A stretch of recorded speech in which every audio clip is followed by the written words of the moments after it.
함께 기도드리고 주로 예배를 드리도록 하겠습니다. 사랑에 충만하신 하나님, 오늘 우리 모두 발걸음을 붙잡아 주시고 인도하여 주시면 감사드립니다. 예배를 드리는 동안에 주님께서 우리에게 은혜를 주시기를 간절히 소망하오니 하나님의 주시는 은혜를 사모하는 이 예배의 시간이 되게 하여 주시옵소서. 예수님의 이름으로 기도드립니다. 아멘. 함께 찬송가 292장 주 없이 살 수 없는 찬양하겠습니다.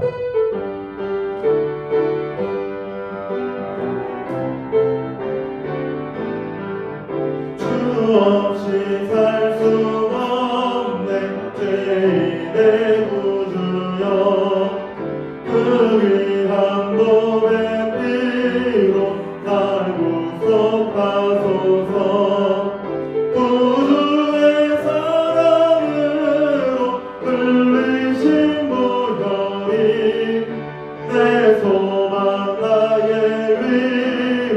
내 영광 됩니다. 주 없이 살 수 없네 나 혼자 못서리 힘없고 부족하며 지혜도 없도다.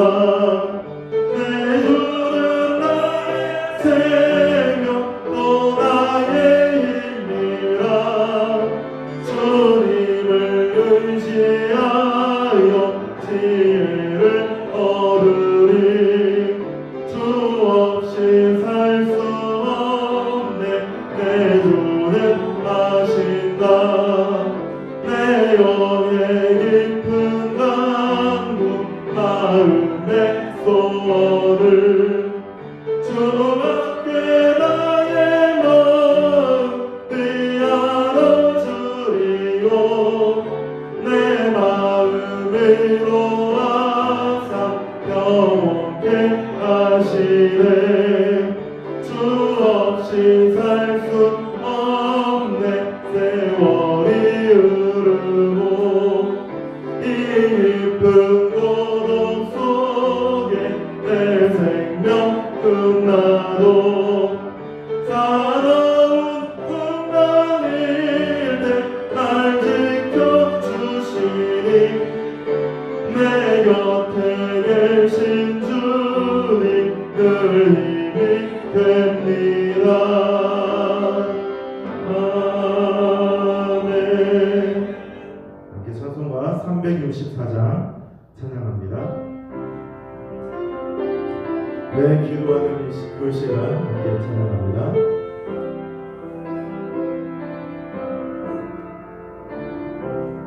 내 기도하는 그 시간 그때가 가장 즐겁다. 이 세상 근심 걱정에 얽매인 나를 부르사 내 진정서와 주 앞에 난 나지 바로 아뢰어 둥그랭당에 슬플 때 나 위로받게 하시네. 내 기도하는 그 시간 내게는 가장 귀하다.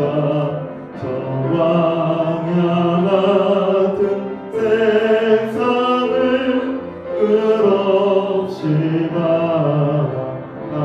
바라가면서 위태한 길로 나갈 때 주께서 나를 이끌어 그 보좌 앞에 나아가 은혜 받게 하시네.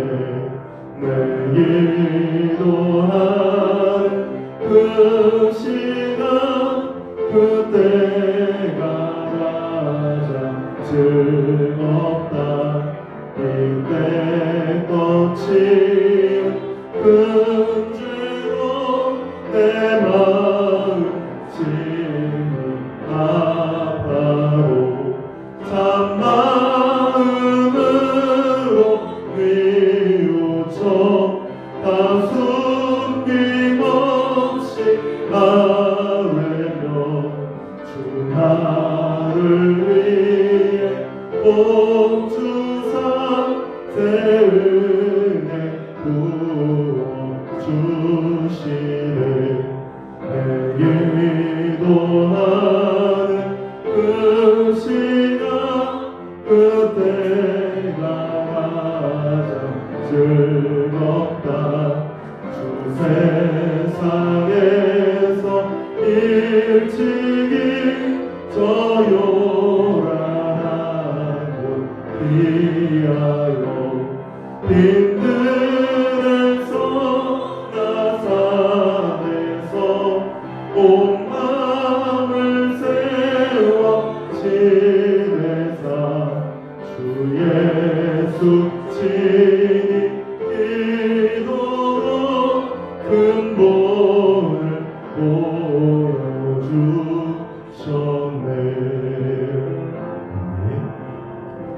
예배 시간을 기도하도록 하겠습니다. 이 예배가 하나님께 온전히 드려지는 예배가 되며 또한 말씀을 듣고 찬양할 때에 하나님께서 큰 영광 받으시기를 위해서 함께 기도하겠습니다. 또한 말씀을 전하는 명수 목사님을 통해 선포되어지는 그 말씀을 듣고 우리가 이 말씀 위에 굳건히 서게 하여 달라고 함께 기도하겠습니다. 시작 기도하실 때 조용히 묵상으로 기도합니다.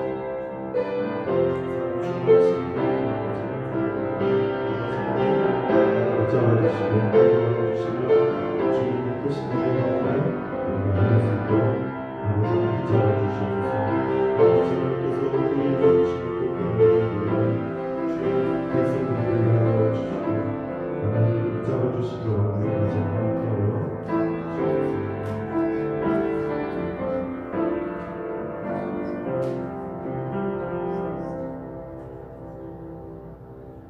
우리의 소망 되시는 하나님, 우리와 늘 함께 하심으로 우리들을 지키시고 보호하시는 하나님 앞에 기도합니다.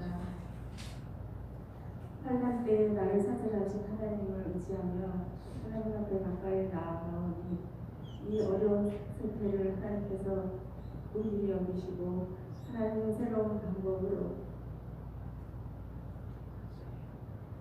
해결해 주시기를 원합니다. 우리가 얼굴과 얼굴을 마주하지 못하고 자녀와서 자생수와 비대면이라는 방식으로 하나님 앞에 예배드리고 있습니다.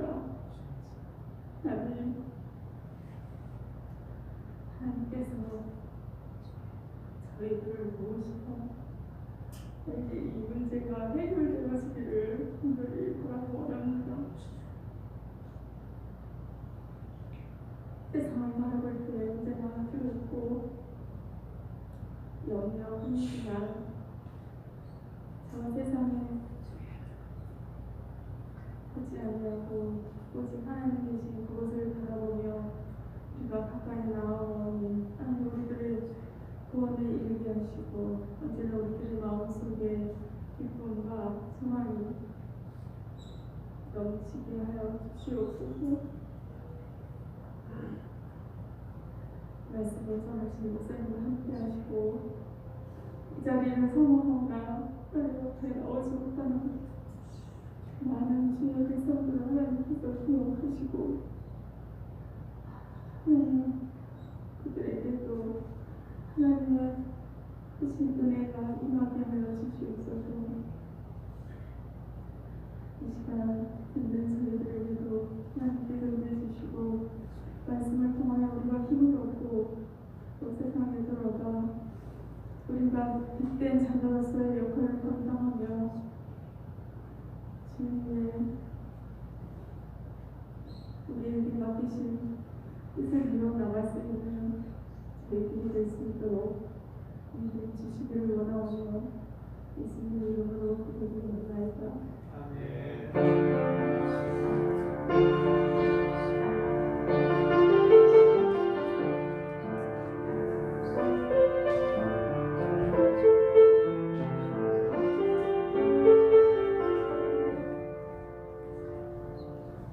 하나님의 말씀은 요한복음 1장 1절부터 18절까지 말씀입니다.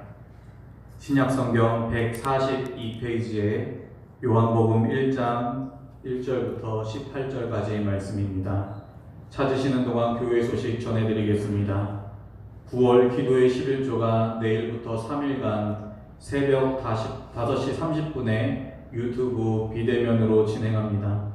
5시 15분에 유튜브 서버를 오픈합니다. 어제 문자로 보내드린 영어 주소를 누르시면 예배 드리실 수 있습니다. 특세 헌금은 온라인 헌금으로 동참해 주시면 감사하겠습니다. 9월도 기도로 승리하시기 바랍니다. 정부 행정명령에 따라 예배 순서자들을 중심으로만 현장에서 예배합니다. 우리 성도님들은 꼭 비대면 온라인 예배로 참석해 주시기 바랍니다. 온라인 예배 시간은 주보와 보내드린 문자를 참고해 주시면 감사하겠습니다. 기타 다른 광고는 주보를 참고해 주시기 바랍니다. 요한복음 1장 1절부터 18절까지 말씀을 제가 읽어드리겠습니다. 태초에 말씀이 계시니라. 이 말씀이 하나님과 함께 계셨으니 이 말씀은 곧 하나님이시니라. 그가 태초에 하나님과 함께 계셨고 만물이 그로 말미암아 지은 바 되었으니 지은 것이 하나도 그가 없이는 된 것이 없느니라. 그 안에 생명이 있었으니 이 생명은 사람들의 빛이라. 빛이 어둠에 비치되 어둠이 깨닫지 못하더라. 하나님께로부터 보내심을 받은 사람이 있으니 그의 이름은 요한이라. 그가 증언하러 왔으니 곧 빛에 대하여 증언하고 모든 사람이 자기로 말미암아 믿게 하려 함이라. 그는 이 빛이 아니요 이 빛에 대하여 증언하러 온 자라.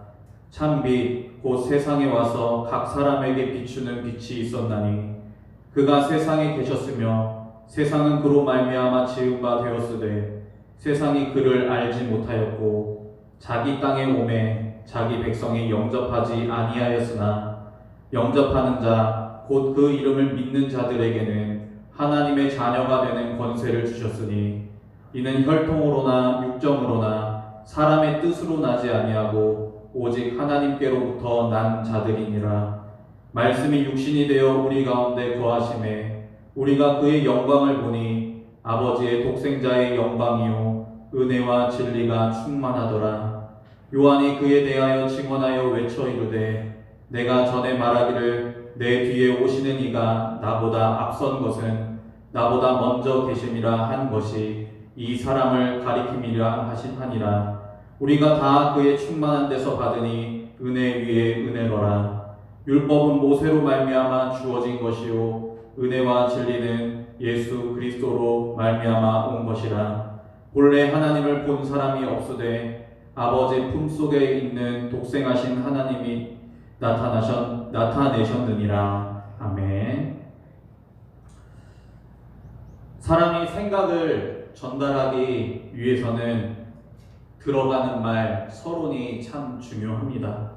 이 서론의 역할은 상대방의 마음을 부드럽게 하기도 하고 또 문제를 제기하고 하기도 하며 또 중요한 용건을 전달하게 하는 어느 정도의 길잡이 역할을 하는 것이 바로 서론의 역할입니다. 서론은 단지 글뿐만이 아닙니다. 우리의 의도를 전달하고자 할 때 행동으로도 나타나는 것이 서론입니다. 예를 하나 들어보면 내가 상대방에게 용건을 전달하는 데 있어서 머뭇머뭇거리거나 해야 할 말을 생각을 한다거나 이러한 전조 행동들이 바로 다 서론에 해당한다는 것입니다. 우리가 용건을 전달할 때에도 마찬가지입니다. 편지나 문자로 또 전화로 안부를 묻기도 하지만 그 안부 뒤에는 꼭 용건이 들어가 있는 경우가 많습니다. 특히 어쩌다 가끔 연락이 오는 사람들에게 있어서 이러한 경우가 많은 것입니다.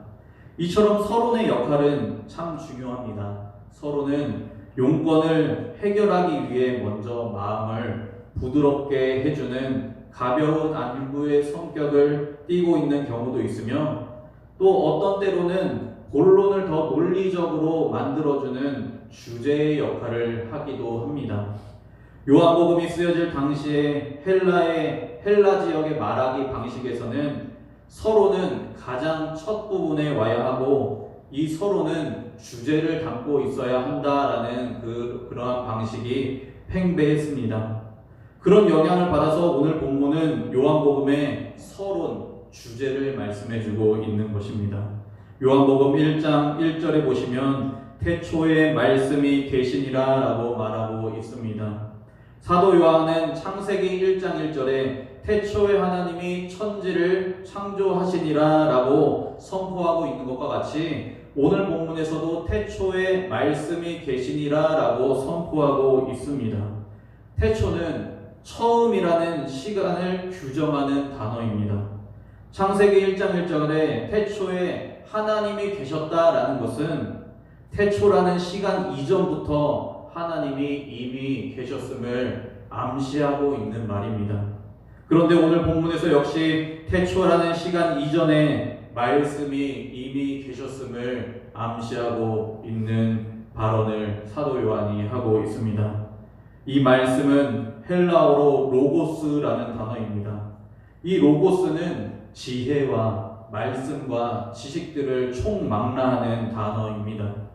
요한복음이 쓰여질 당시에는 로고스 사상이 주류를 이루고 있었는데 이 로고스에 대해서 서로 논쟁하기도 하고 또 자기들의 그 로고스 사상을 주장하기도 하였습니다. 로고스를 영원한 형상의 복사본으로 여기고 있는 플라톤 사상을 따르는 부류도 있었습니다. 이 플라톤 사상은 현실에서는 진리를 찾을 수 없다. 그러니까 영원한 천상에 있는 것이 진리이고 이 세상에 있는 것들은 모형이다라는 것을 나타내주고 있는 주장입니다. 반면에 로고스를 물질의 세계 안에 내재하는 것으로 보는 주장도 있었습니다. 또 이런 사상의 흐름들을 다 결합하여 혼합주의의 흐름을 따르는 부류도 있었습니다. 이처럼 이 로고스 사상은 이 당시에 뜨거운 주제였던 것입니다. 그런데 사도 요한이 요한복음 1장을 써내려가면서 로고스라는 단어를 쓰면서 말씀이 태초 이전부터 계셨다라는 선언을 하게 되고 이 말씀이 하나님이시다라고 선언을 하는데 이 선언은 매우 파격적인 것입니다. 요한복음은 헬라어를 말하는 유대 기독교인들을 대상으로 쓰여진 복음서입니다. 유대인들은 구약시대 때부터 이 말씀, 지혜, 율법을 의인화하고는 했습니다. 사람처럼 비유했다는 것입니다. 대표적인 예가 잠언 8장에 나타나는 말씀입니다. 지혜를 의인화하면서 모든 만물이 생겨나기 전부터 지혜가 하나님 곁에 있어서 창조자가 되었다라는 말씀입니다. 또한 잠언뿐만이 아니라 정경 밖에 있는 외경에서도 하나님에 대해서 말씀에 대해서 의인화하여 표현한 사례가 여러 차례 있습니다. 요한복음을 저술하기 전부터 이 지혜와 말씀이 의인화된 문헌들이 널리 유대인들 가운데 회람되었고 사도 요한과 그의 족자들이 자연스럽게 이런 배경의 영향을 받게 된 것입니다. 이 지혜라는 것은 여성의 이미지를 주는 여성 명사이지만 사도 요한은 남성형인 명사인 로고스라는 단어를 쓰고 있는 것은 사도 요한이 선포하고자 하는 이 로고스가 남성 명사로 쓰여진 하나님, 그 하나님의 입과 지혜로부터 나오는 말씀이기 때문에 이 로고스 남성 명사를 쓰고 있는 것입니다.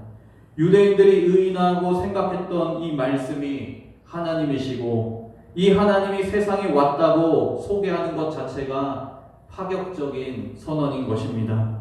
무생물을 의인화한다는 것, 또 형태가 없는 것을 의인화한다는 것은 사람들의 상상력에 달려야 하는 것인데 정말로 이 유대인들이 상상했던 것들이 이 땅에 나타나게 된 것입니다. 무엇보다 유대인들이 지혜와 말씀과 율법을 상상하며 그 능력을 의인화하고 높였던 것이 이 땅에 실제로 나타났다고 선포한 내용 그 자체가 파격적인 선언인 것입니다. 사도 요한은 예수님의 정체를 아무런 접촉점 없이 알려주려고 하지 않았습니다. 유대인들이 생각했던 지혜에 대한 관념, 로고스에 대한 생각, 그리고 그 지혜를 의인화했던 그러한 풍습들을 접촉점으로 삼아 예수님이 이 땅에 등장했다라는 것을 선포해주고 있는 것입니다. 그래서 1절 중반부에 보시면 이 말씀이 하나님과 함께 계셨으니 이 말씀이 곧 하나님이시다라고 말씀하고 있습니다. 태초 이전부터 계셨던 말씀은 하나님과 함께 계셨는데 원문의 뜻을 살펴보면 하나님을 향하여 계셨다라는 뜻입니다. 말씀이 하나님을 향하여 있으므로 이 말씀이라는 존재가 성부 하나님과 특별히 가까운 관계를 갖고 있음을 나타내주고 있는 말입니다. 요한복음을 읽다 보면 이 가까운 관계가 수차례 등장하는 것을 볼 수 있습니다. 나와 아버지는 하나이다. 아버지와 나는 동일한 인물이라. 그리고 서로 사랑하는 관계이다라고 말씀해주고 있는 것을 우리가 계속 볼 수 있습니다. 그리고 그 말씀을 향하여 하나님이다라고 말씀하고 있습니다. 하나님과 말씀이 위격을 가지고 있음에도 불구하고 그 권능과 영광과 신성이 동일하다는 것을 오늘 사도 요한은 본문에서 말씀해주고 있는 것입니다. 바로 삼위일체 하나님을 설명해주고 있는 것입니다. 그렇다면 이 하나님이신 말씀이 태초 이전에 무슨 일을 하셨습니까? 3절 말씀해 보시면 만물이 그로 말미암아 지은 바 되었으니 지은 것이 하나도 그가 없이는 된 것이 없느니라 라고 말씀합니다. 모든 만물이 말씀을 통하여 지어졌음을 알려주고 있습니다.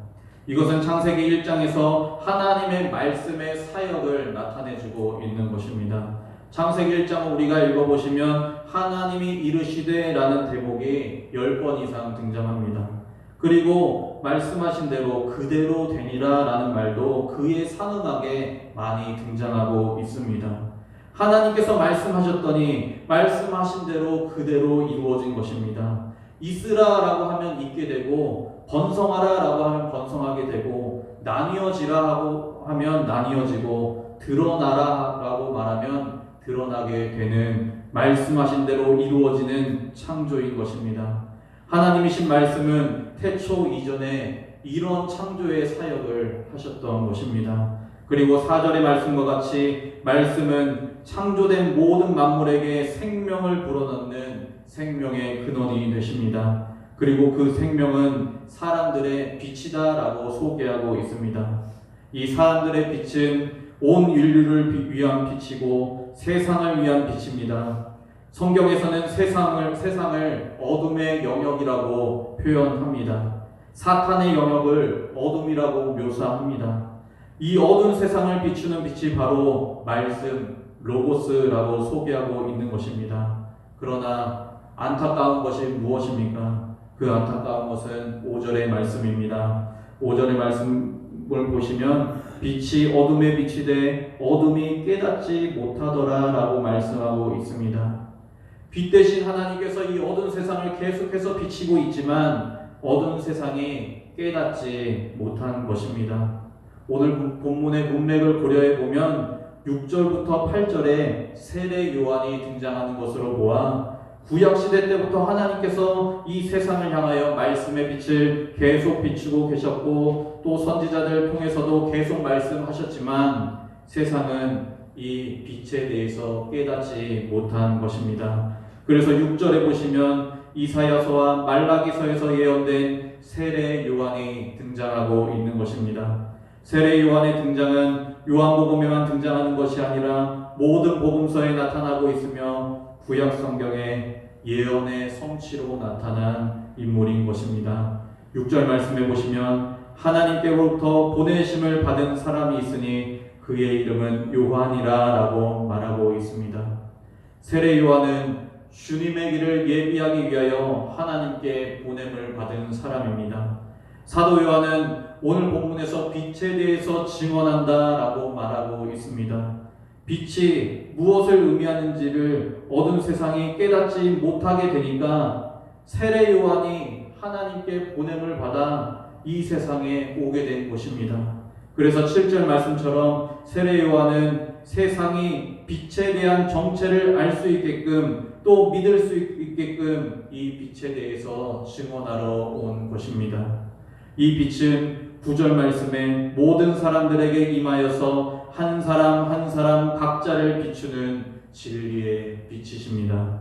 그러나 세상 사람들은 그 진리의 빛을 알지 못하였습니다. 특히 하나님의 택한 백성인 유대 백성들이 이방인들보다 더 이 진리의 빛을 영접하지 않았습니다. 이 이스라엘 백성들이 진리의 빛을 영접하지 않는 현상은 점점 발전하여 요한복음 15장에 가서는 미워하고 예수를 박해하는 수준까지 이르게 됩니다. 그리고 나서 사도 요한은 이 진리의 빛을 받아들이지 않는 유대인들에 대해서 또 엄청난 선포를 합니다. 진리의 빛을 영접하는 자, 또 진리의 빛으로 오시는 분의 그 이름을 믿는 자들에게는 하나님의 자녀가 되는 권세를 주신다는 것입니다. 12절 말씀에 영접하는 자, 곧 그 이름을 믿는 자들에게는 하나님의 자녀가 되는 권세를 주셨으니 라고 말씀하고 있습니다. 무엇을 의미하는 것입니까? 하나님께서 택하신 이스라엘 백성들은 마침내 진리의 빛 대신 말씀을 영접하지 않았기 때문에 하나님의 자녀가 될 수 없다는 것입니다. 오직 진리의 빛 대신 말씀을 영접하는 자, 그리고 참 빛으로 오시는 분의 그 이름을 믿는 자만이 하나님의 자녀가 되는 특권을 주신다는 것입니다. 유대인들이 자신만이 가지고 있었던 특권이 무엇이었습니까?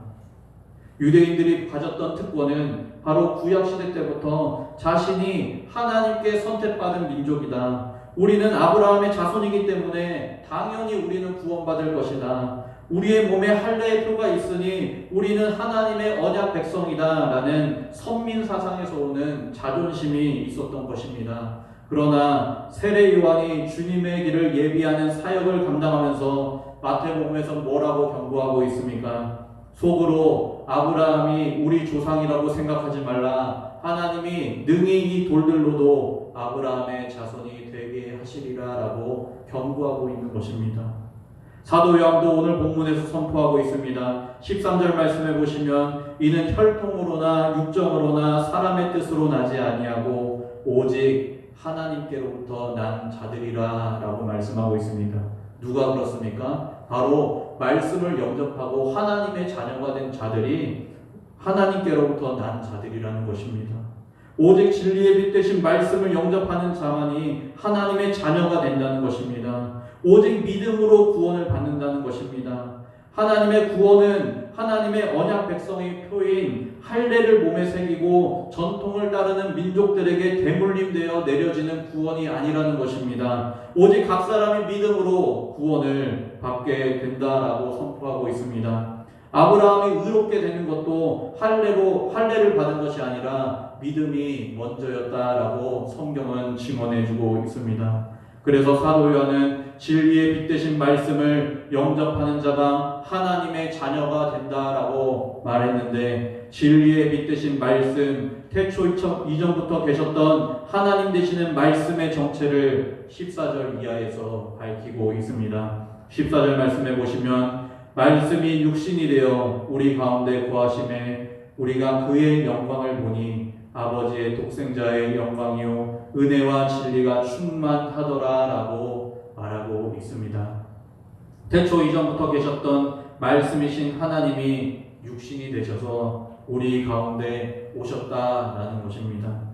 그토록 유대인들이 의인화하고 가장 높은 가치에 두었던 지혜, 말씀, 로고스가 이 땅에 실제로 오셨다라는 것입니다. 태초 이전부터 계셨던 창조주 되신 말씀이 이 땅에 오셨다라는 것입니다. 이것이 바로 복음인 것입니다. 말씀이신 하나님께서 이 땅에 오셔서 우리 가운데 거하십니다. 거하다라는 말은 장막을 치다라는 말입니다. 마치 이스라엘이 광야에 있을 때 하나님의 성막이 그 가운데 함께 하시고 하나님께서 임재하신 것처럼 말씀이신 하나님은 육신의 옷을 입고 이 땅에 오십니다. 그리고 그 말씀을 영접하는 자들 가운데 장막을 치셔서 함께 거하십니다. 하나님이 우리와 함께 하시는 임마누엘의 하나님으로 오시는 것입니다.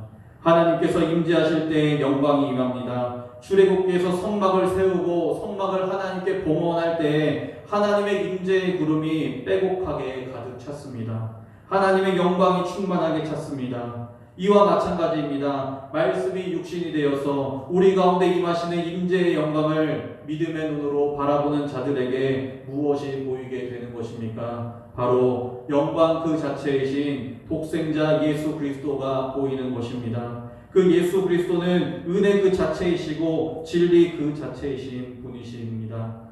구약 성경에서 구원을 위하여 메시아가 오실 것이라는 그 선포된 말씀들을 이루기 위하여 임마누엘의 하나님으로 오신 분이 바로 예수 그리스도라는 것입니다. 그래서 16절에는 우리가 다 그의 충만한 데서 받으니 은혜 위에 은혜로라 라고 말씀하고 있습니다. 예수님을 영접한 사람들은 율법 안에서 베일에 가려진 부분적인 분량의 은혜와 진리가 아니라 예수 그리스도 안에서 충만한 분량의 은혜를 받게 되는 것입니다. 예수님은 그 율법을 완성하신 분이시고 율법을 은혜 위에 은혜로라 라는 말씀은 은혜 대신에 은혜다 라는 뜻입니다. 무슨 말씀입니까? 율법을 통해서 주어지는 옛 언약의 은혜 대신에 예수 그리스도로 주어지는 새 언약의 은혜가 임했다라는 것입니다. 예수 그리스도 율법의 멍에를 지지 않습니다. 율법의 멍에를 가볍게 하시고 자유케 하시는 새 은혜를 누리게 된다라는 말이 은혜 대신에 은혜다라는 말입니다.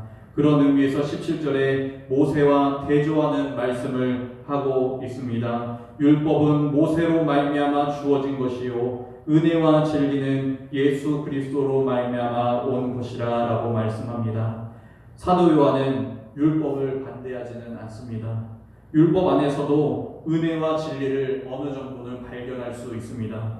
율법을 기초로 예수님을 대적하는 자들은 실제로 율법을 잘 지키는 자들이 아님을 우리가 복음서를 읽다 보면 알 수 있습니다. 율법을 잘 지키게 되면 그 안에 주어진 은혜와 진리 대신 메시아 예수 그리스도를 발견하고 기대하게 됩니다. 사도 요한이 이 말씀에서 주장하고자 하는 것은 은혜와 진리라는 하나님의 성품은 신의 산에서 율법을 받을 때 함께 계시되었지만 궁극적으로 이 율법을 이루시는 분이 예수님이다라는 것입니다. 마지막 18절 말씀입니다. 본래 하나님을 본 사람이 없으되 아버지 품속에 있는 독생하신 하나님이 나타내셨느니라 라고 말씀하고 있습니다. 모세도 하나님의 얼굴을 보지 못했습니다. 하나님의 등만 보았을 뿐입니다. 그 어느 누구도 하나님의 얼굴을 볼 수 없다라고 하나님께서 출애굽기 33장에서 말씀하셨고 경고하셨습니다. 감히 하나님 앞에 나아갈 수 없었습니다. 인간은 더럽고 하나님은 거룩하시기 때문입니다. 하지만 새 은혜의 시대는 다릅니다. 독생하신 하나님 예수께로 나아갈 수 있는 것입니다. 은혜의 보좌 앞에 담대히 나아갈 수 있습니다. 우리가 아무리 연약하고 부족하고 죄에 많이 빠져들어 있어도 주님께로 나아갈 수 있다는 것입니다. 주님께로 나아가면 우리는 깨끗함을 받게 되는 것입니다. 아버지 품속에 있는 독생하신 하나님이 나타내셨느니라 라는 말은 예수 그리스도께서 하나님 아버지를 볼 수 있도록 해주신다라는 것입니다. 요한복음을 읽다 보면 이런 말씀이 많이 있습니다. 나를 본 자는 아버지를 보았다라고 말입니다. 예수 그리스도에게 나아간 자들은 하나님께로 나아간 자들이고 예수 그리스도를 본 자들은 하나님 아버지를 본 자들입니다. 왜 그렇습니까? 성자 예수님과 성부 하나님은 서로 하나이기 때문입니다. 말씀을 맺겠습니다. 요한복음을 기록한 목적은 예수께서 하나님의 아들 그리스도이심을 믿게 하려는 것입니다. 또 믿고 그 이름을 힘입어 생명을 얻게 하려는 것입니다. 사도 요한은 오늘 본문에서 예수 그리스도는 태초 이전부터 계신 말씀 그 자체이시고 하나님이시다라고 선포합니다. 이것이 요한복음의 주제입니다. 그 하나님 예수 그리스도께서 이 땅에 오신 이유는 자신을 영접하고 믿는 자들에게 은혜를 주시기 위해서입니다. 그 은혜가 무엇입니까? 바로 하나님의 자녀가 되는 구원입니다. 구원으로 인한 영생을 누리는 것입니다. 예수 그리스도께서 우리 가운데 장막을 치시고 임재하셔서 함께 하시는 그 임마누엘의 축복을 누리는 것이 바로 은혜입니다. 우리가 예수님을 어떻게 만날 수 있습니까? 예수님을 만날 수 있는 것은 계시된 말씀을 통해서 만날 수 있습니다. 하나님의 지혜와 입에서 나오는 말씀을 통해서 예수님을 알아갈 수 있는 것입니다. 왜냐하면 예수님은 계시 그 자체이시기 때문입니다. 성령의 도우심으로 말씀을 가까이 하게 되면 우리의 믿음의 눈이 떠지고 예수님을 발견하게 됩니다. 예수님을 발견하고 만날 수 있기 때문에 예수님을 또 믿을 수 있게 되는 것입니다. 우리 가운데 이 축복이 임하기를 원합니다. 하나님이신 예수님이 우리와 함께 하시는 축복이 있기 원합니다. 이 어두운 세상 가운데에서 소망이 되시고 빛이 되시는 예수 그리스도를 발견하고 예수 그리스도의 생명으로 모든 환난을 이기기 원합니다. 그 하나님과 날마다 동행하는 축복을 누리시기를 예수님의 이름으로 간절히 소망합니다. 기도하겠습니다. 살아계신 하나님 아버지, 우리에게 말씀을 주심에 감사합니다. 천지를 창조하기 전부터 계신 말씀은 하나님과 동등한 권능과 영광을 가지신 분이심을 알려주심에 감사합니다. 그 말씀이 육신을 입어 예수 그리스도로 오심으로 하나님의 자녀들과 함께 하심을 말씀 속에서 깨닫게 됩니다. 성령 하나님께서 우리의 믿음의 눈을 열어주시어서 날마다 예수 그리스도를 바라볼 수 있는 은혜를 더하여 주옵소서. 우리가 말씀을 가까이 할 때마다 예수 그리스도를 발견하는 은혜를 더하여 주옵소서. 그 하나님과 날마다 동행하며 빛 가운데로 걸어가 승리를 맛보게 하여 주옵소서. 예수 그리스도의 참된 생명을 누리는 우리 모두가 되게 하여 주옵소서. 모든 것에 감사드리며 예수님의 이름으로 기도하옵나이다. 아멘. 찬송가 84장 온 세상이 캄캄하여서 다 함께 찬양하시고 담임 목사님께서 축도해 주심으로 오후 예배 마치겠습니다. 84장입니다.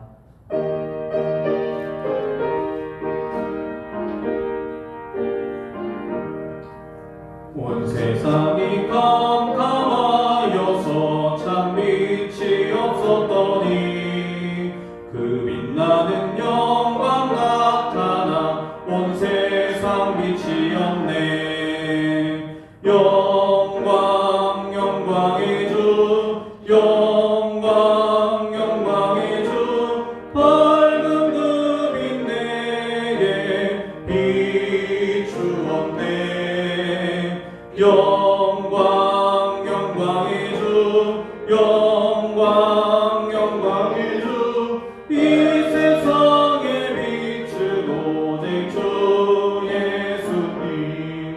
주 말씀을 믿는 사람은 그 마음이 시원하고 주 명령을 준행하는 자 그 일이 환하겠네. 영광 영광의 주, 영광 영광의 주, 밝은 그 빛 내게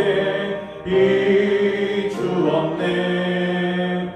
영광 영광의 주, 영광 영광의 주, 이 세상에 빛은 오직 주 예수님. 죄 가운데 사는 사람은 그 눈이 어두워도 그 죄악을 씹는 날에는 그 눈이 밝아지네. 영광 영광의 주, 영광 영광의 주, 밝은 그 빛 내게 비추었네.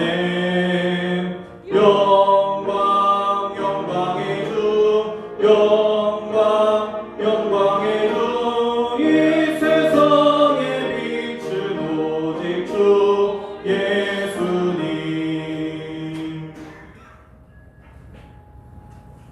주 예수 그리스도의 은혜와 하나님 아버지의 무한하신 사랑과 성령님의 교통 역사하심, 말씀이 육신이 되어 우리 가운데 거하시는 독생자의 영광을 보며 그 은혜 가운데 거하기를 소원하는 모든 중앙의 권속들을 위해 이제로부터 영원토록 함께 있을지어다.